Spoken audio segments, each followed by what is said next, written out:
ሰላም ሰላም ውድ የኢትዮ ሀበሻ ሚዲያ አድማጭ ተመልካቾቻችን እንደምን ቆያችሁ? እንደምን አላችሁ እያልኩኝ ዛሬ አንድ ፕሮግራም ይዤላችሁ ቀርቤያለሁ። ምንም እንኳን ደስ የማይል ፕሮግራም ወይም ደስ የማይል መረጃ ቢሆንም የተወሰነ ደቂቃ አብረን ቆይተን ለመነጋገር ወይም ደግሞ እኛም የበኩላችንን እንድንወጣ ለማሳሰብም ጭምር ነው ዛሬ የመጣሁትኝና እስኪ ሰብስክራይብ ላይክ እና ሼር ያደረጋችሁ ለሌሎችም ታጋሩልን ዘንድና ሁሉም የበኩሉን አስተዋጽኦ እንዲያደርግ መልእክቴን ለማስተላለፍ ነው። መግቢያው ላይ እንዳያችሁት የማስተር አብነት ታምም ያለው ብሎ ከኢትዮጵያ ሚዲያ ኔትወርክ ወይም ደግሞ ከአዲስ ሚዲያ ኔትወርክ አይ ቲንክ አዲስ ሚዲያ ኔትወርክ ይመስለኛል ከሱ ጋር ኢንተርቪው አድርጎ ሰምተነዋል። ከዛም በኋላ እንግዲህ በራሱ የቲክቶክ አካውንት ገብቶ የተናገረውን ሰምተናል። ከኛም አንድ አደራ ወይም አንድ መልእክት አስቀምጦልናል። ምናልባት ለኛ የሰጠን አሳይመንት በነፃ ግን ለእግዚአብሔር እንድንጸልይለት ሁሉንም ኢትዮጵያውያን ጠይቋል። ያው ልጁ ደግ ልብ ስላለው ከእግዚአብሔር የተሰጠው ነው። የፈለገው ነገር ገንዘብ አይደለም። የኛን እርዳታ የፈለገው ለጸሎት ብቻ ነውና ሁላችንም በተቻለን አቅም ልጁን እግዚአብሔር እንዲምረው ብንጸልይለት አይ ቲንክ እግዚአብሔር ይሰማናል ብዬ አስባለሁና ይሄን ብናደርግ ሁላችሁም ለማለት ነው። ልጁ እንግዲህ የህመሙ የመጀመሪያው ህመም የጀመረኝ ይላል በጎፋ አካባቢ የተፈጠረ የመሬት መንሸራተት ችግር ነበረ። አይ ቲንክ ከአንድ አመት በፊት በሱ ጉዳት የደረሰባቸውን ኢትዮጵያውያን እነሱን ለማገዝ ወደ ቦታው በሄደበት ወቅት ነው ህመሙ የጀመረኝ ይላል ማስተር አብነት። እንግዲህ ይሄ ለሚሊየንስ ኢትዮጵያ የደረሰ ቅልቦና ያለው ልጅ አሁን ራሱ ታሟል። ራሱም እዛም በኋላ ከታመመ በኋላ በሽታው በተለያየ ምክንያት ወይም ደግሞ በሕክምና መዳን ቢችልም ልጁ ግን ብር አውጦ ከመታከም ይልቅ እግዚአብሔር እርዳታ በነፃ ለምኖ ያለውን ገንዘብ ወደ ድሆች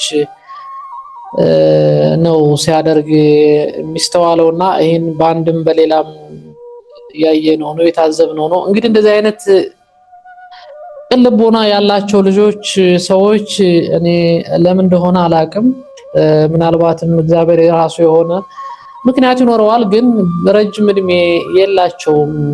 እንግዲህ ምንም እንኳን እንደዚህ አይነት ስታቲስቲክስ ባይሰራም ነገር ግን ብዙ እድሜ ሲቆይ ወይም ደግሞ ከምንሳሳላቸው አኳያም ሊሆን ይችላል። ኦፍ ኮርስ ግን እንግዲህ ማስተር አብነት እግዚአብሔር እድሜ ሰጥቶት አሁንም በሚሊዮን የሚቆጠሩ ድሆችን እንዲረዳ የበኩላችን እንድናደርግ ጸሎት እንድናደርግለት ነው። እንግዲህ በአንድ ወቅት ሲናገር እንደነበረው በቤተሰቡ እጅግ በጣም የምትወደድ ልጅ ይልቁንም ደግሞ ከሱ ጋር ባላት ኢንተራክሽን በጣም ይዋደዱ የነበረችው ታናሽ እህቱ የሞተችበት ወይም ደግሞ የአሟሟቷ ሁኔታ እጅግ በጣም የከፋ እንደነበርና ውስጡን ሰብሮት እንደነበረ በአንድም በሌላም ነግሮናል። ልብስ ሊገዛላት ወይም ግዛልኝ ብለው ጠይቀው መንገድ ላይ ስትመጣ በልብ ምክንያት ህይወቷ እንዳለፈና እጅግ በጣም አስገራሚ ማለት አይ ዶንት ኖ ብቻ ልቤ በጣም እግዚአብሔር ምስክሬ ነው በጣም ተነክቷልና አይ ኖ የቅርብ ዘመዶቻችን የቅርብ ቤተሰቦቻችን አጥተናል። ምን ያህል እንደሚጎዳ አውቀዋለሁኝና እንግዲህ አባቱ ሀብታም ነው፣ ታላቅ ወንድሙ ነጋዴ ነው፣ የተሻለ ብር አለው። ነገር ግን እነሱን ምን አይነት ልቦና እንዳለው አላውቅም።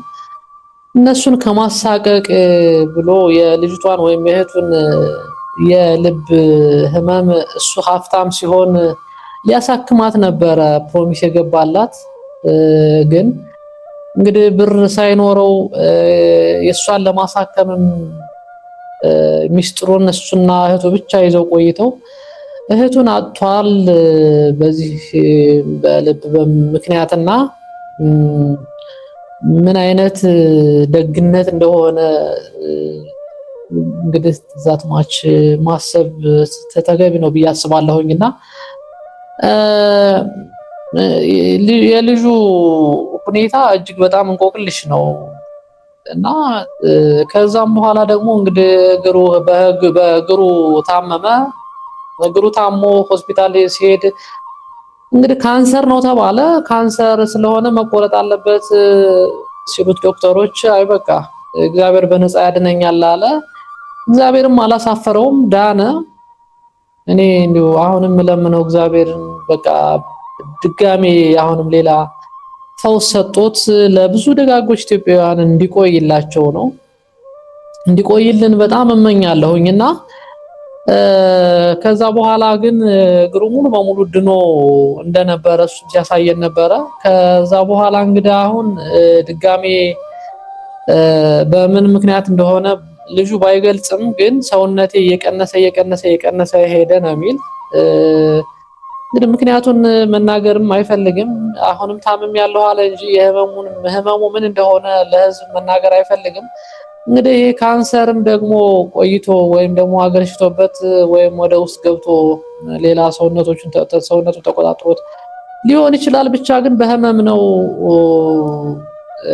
በህመም ምክንያት ነው አሁን ሆስፒታል ወይም ደግሞ ለሕክምና ሄጃለሁ ያለን። ይህም እንግዲህ በነበረባቸው ወይም ህመም ከጀመረው ጀምሮ ለአንድ ዓመት ያህል መቀመጥ አይችልም። ወይ መንቀሳቀስ ነው ወይ ደግሞ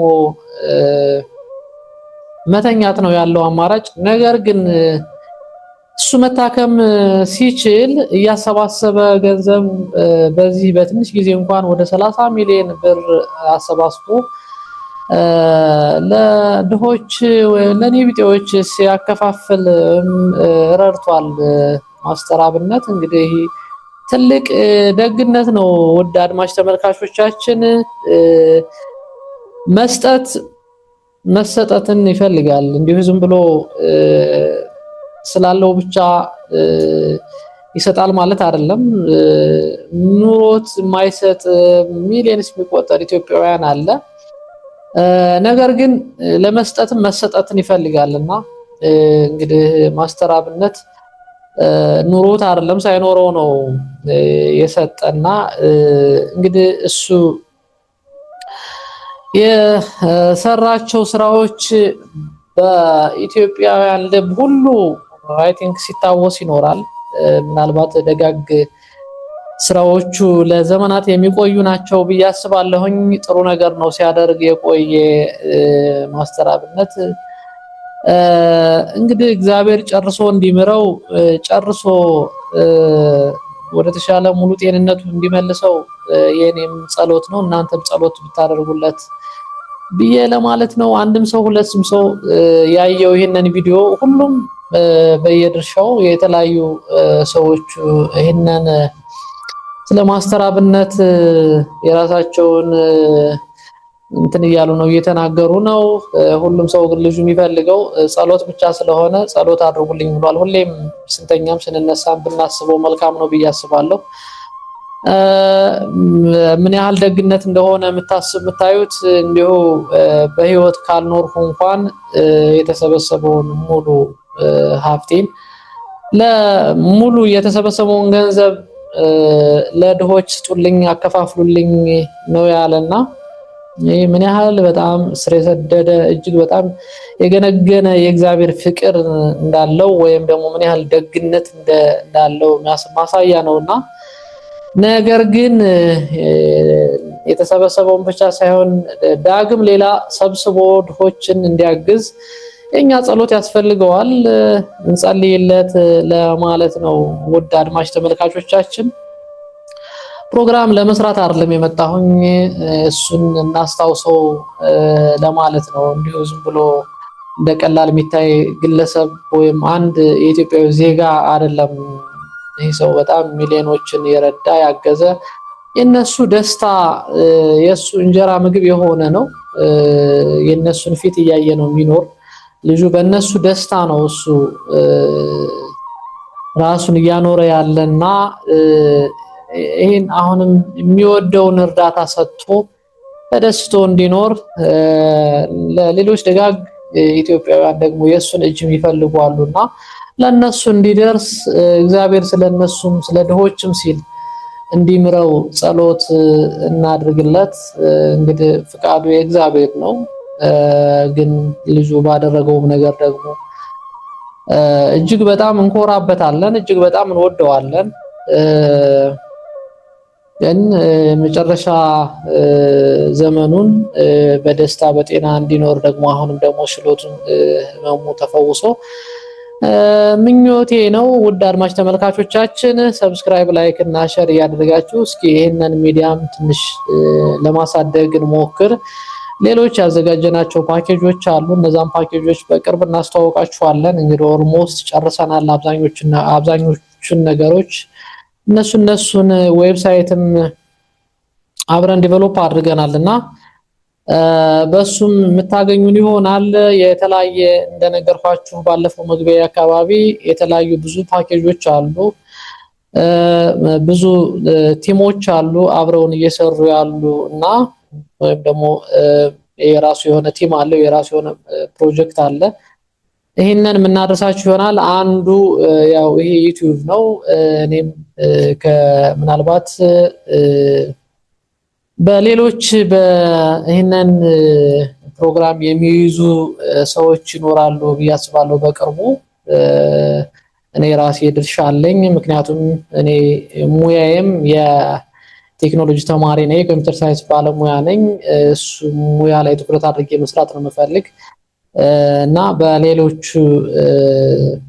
ሆስት በሚያደርጉ ሰዎች ወይም ደግሞ ይሄን በሚያዘጋጁ ሰዎች ተይዞ የሚቀጥል ይሆናል። ውድ አድማጮች ተመልካቾቻችን ሰብስክራይብ፣ ላይክ እና ሼር እያደረጋችሁ እናንተ ግን አግዙን ለማለት እወዳለሁ። እጅግ በጣም አመሰግናለሁ። እወዳችኋለሁ። ባይ ባይ።